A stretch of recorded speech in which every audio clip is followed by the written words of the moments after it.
When the bombings happened, I can tell you, it hurt. I mean, these were such disgraceful, terrible acts.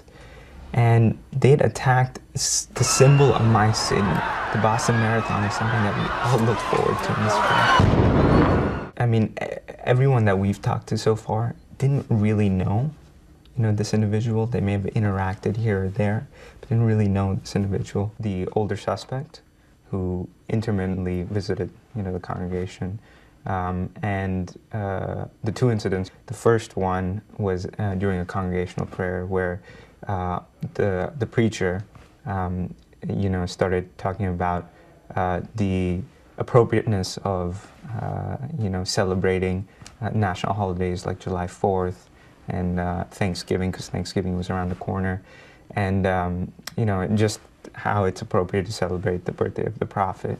And so he stood up and challenged that.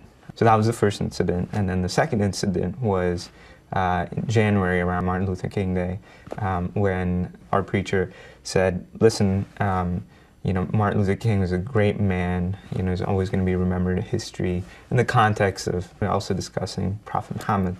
And so at that time, he stood up and also, challenged and actually called, our preacher a hypocrite, at which point the congregation, the people of the congregation started shouting at him and said, you need to leave. And so he stepped out of the sermon, and after the sermon was finished and the prayers were done, then some of the leaders of the center sat down with him and said, listen, you have a clear choice.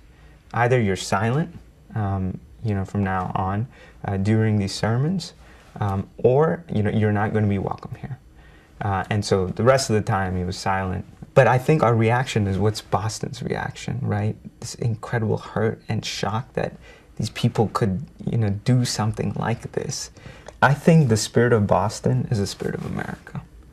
And I am confident that people realize that these people were isolated examples in the same way Timothy McVeigh was, in the Oklahoma bombings.